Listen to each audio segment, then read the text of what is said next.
Welcome back to the SampanViking on China channel.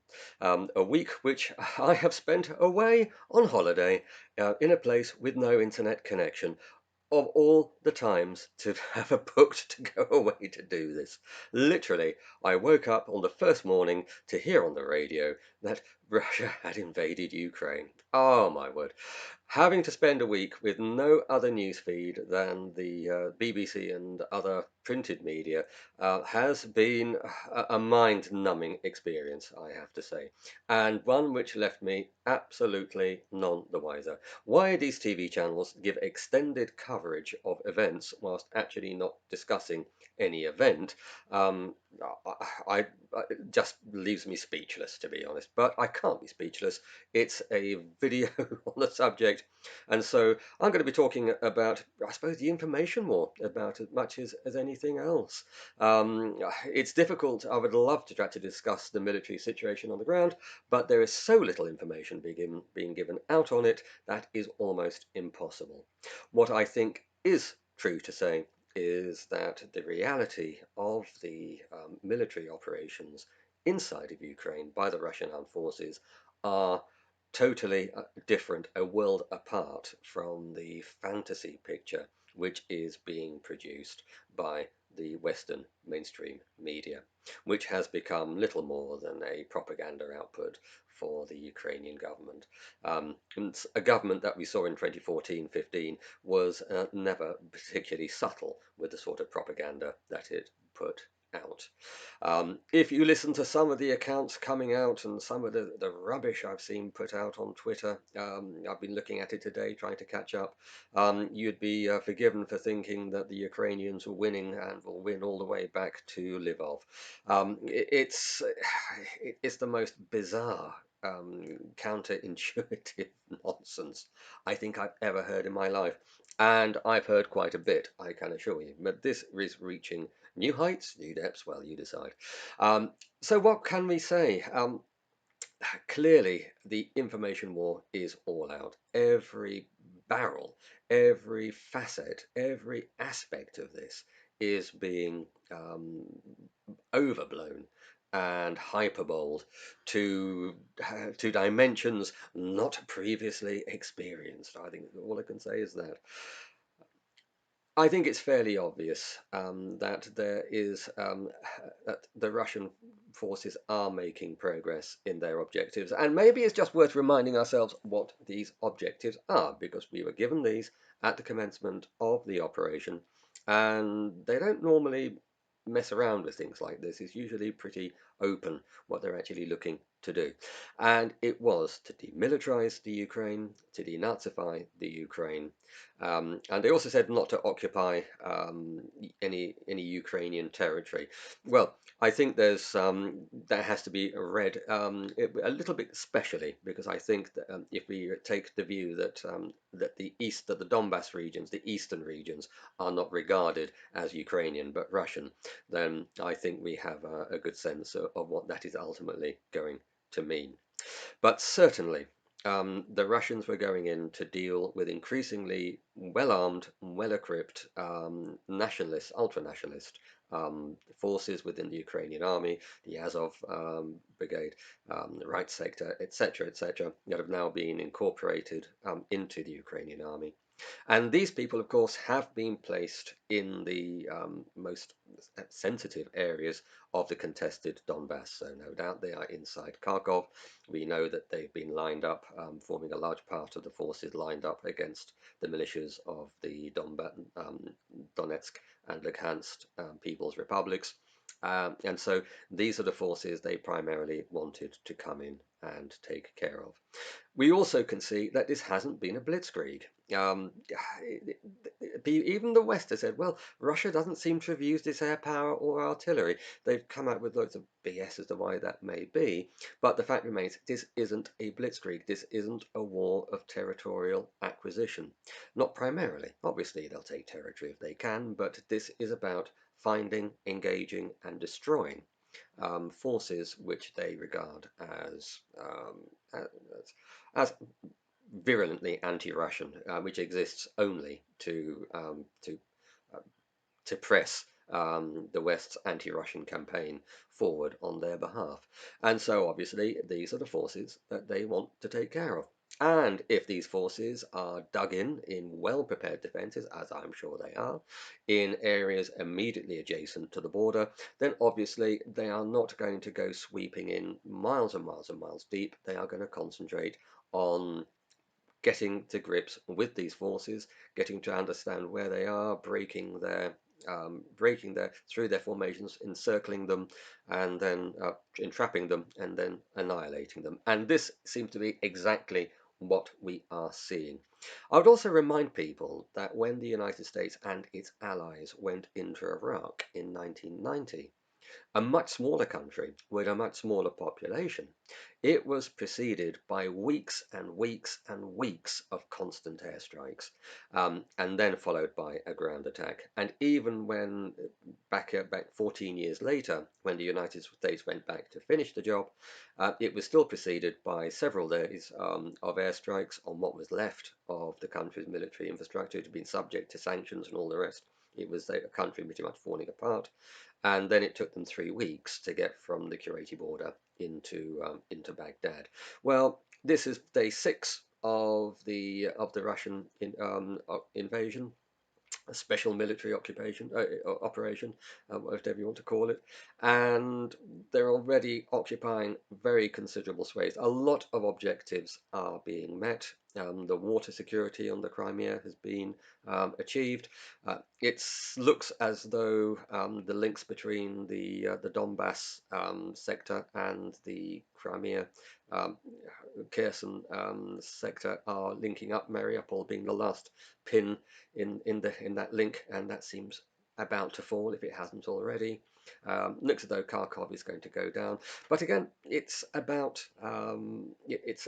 destroying those units, those Ukrainian units, those nationalist units within these areas, which have been the prime focus of Russian concern. And I am sure that once this has been achieved, we will see the sites that the West don't want us to see, which are happy local residents only too pleased to be rid of them, because I have no doubt, well, I know full well that in 2014-15 we follow things very, very closely, and that the attempts to set up militias in areas like Kharkov, just as they did in Donetsk and Luhansk, were actually smacked down very, very hard.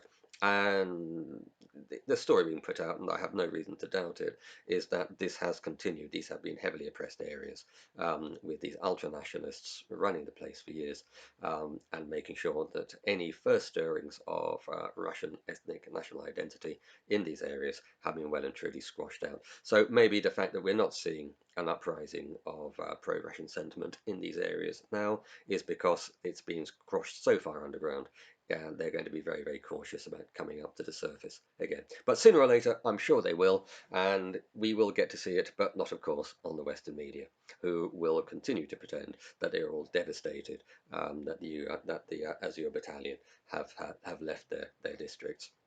Well, what else is going on? People were talking about, oh, it's going to be an invasion of all of Ukraine. I've never believed that, and I still don't. I think what we will see definitely in the because we can see with the beginnings, with the move down towards Kiev, with the move up into Kherson, this is joining up the two ends of the Dnieper River, and if those ends, plus the other encirclements that we're seeing now develop on the various fronts with inside the east of the country, if these start moving together, which I'm sure is the intention, this will create a big encirclement, a big cauldron with lots of little encirclements caught within it. And the idea, I suppose, being is to try to get these units on the move, out of their fortifications, on the move, because once they are, it's very easy to attack them.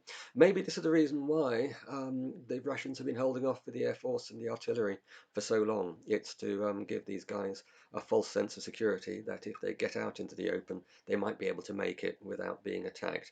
And then, of course, as soon as they get out in the open, then the planes appear, then the artillery lets loose, and everything is done. Because, of course, they don't want to flatten the cities in the east. These are Russian cities. full of Russian people who speak Russian, who identify as Russian. They are coming to liberate these people. They don't want to annihilate them. Are the Russians going to go into Kiev? Well, there's a good argument for doing so, and there's a good argument for just encircling it, and or partially encircling it, to make sure that military can't get in, but civilians can get out, and then moving down the Dnieper, to meet up with forces coming up from the south. This big column that the people have been talking about. You can see the logic either way. I would imagine that the key objective would be to close that encirclement along the Dnieper, sealing off the east. But again, a decapitation move is always perhaps useful as well, if there is anything left in Kiev to decapitate. Because I seem to remember hearing that everybody had moved out to Lvov some weeks ago. So maybe there's nothing much there apart from a lot of very anxious civilians, and not really much point in spending time and effort occupying it. Surround it, partially surround it, let most of the people drain out, and even take, if it's worth moving in and taking it later.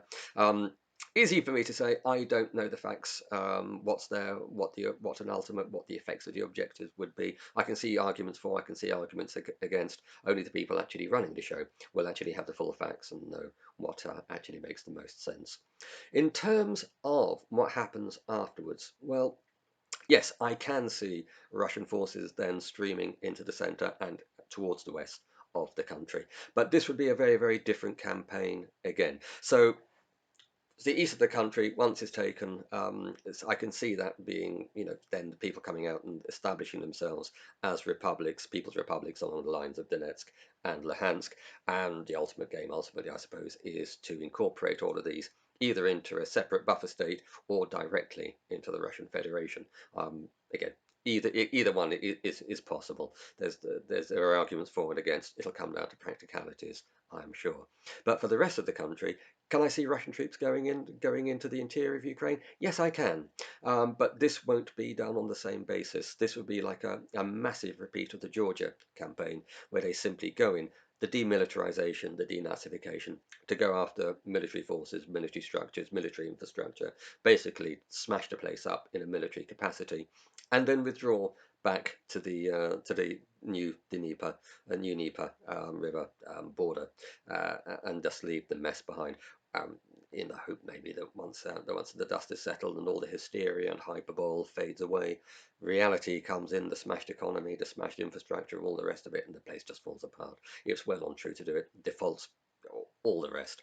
Um, and that is how I see the conflict developing. Sanctions. Can Russia withstand sanctions? Well, I've long made it a joke. Anybody who decides they want to go into a pain-bearing contest with the Russians needs to have their head inspecting. There seems to be no nation on earth so adept at handling pain as the Russian people are, and I'm sure this is going to be no exception. And of course, you have to take the hyperbole and hysteria on the social, economic, and diplomatic front with the same pinch of salt as you take on the military. Russia is not an isolated pariah state. It has lots of friends. Europe may not like Russia. Asia does, and lots of other countries, I'm sure, in the collective South will take the same view as well. Uh, Walking out of Mr. Lavrov's speech at the United Nations, foolish, pointless gesture politics. Because if diplomats stop listening to each other and talking to each other, then there is no other option than war. Likewise with the sanctions regimes itself, the more sanctions they put on, the more it changes what do we have to lose becomes the prevailing, I'm sure, attitude of the Russian government. If before they might have shown restraint in the amount of territory they took, if they'd been slapped with every sanction under the sun, well, we may as well just take the lot, we've already paid for it, we'll take it. So there are elements of this as well, although I still stick by what I said about the centre and the west being simply a Georgian style operation. Well, that is it. I've only had a morning really to come back to try and get a better understanding of what really has been going on. And I do have a business to run, so it's not as if I can spend all day doing this. Um, well, this is a fast-moving situation. I'm sure it's going to move ever faster yet, and it's always interesting to see which of these predictions do come right and do come true as the snake of international affairs slithers from one direction to another. Thank you very much for joining me for this video. I hope you enjoyed. I hope I gave you some food for thought. If you did enjoy, please hit like. If you would like to share with anybody else, do hit the share button. If you are not subscribed, please do. It's free and it helps the channel to grow. And if you would like to leave a comment on this subject or the channel in general, please do so, and I will do my utmost to answer in a timely fashion to the best of my ability, where it is appropriate to do so. Thank you all very much, and I hope you'll join me in the next video.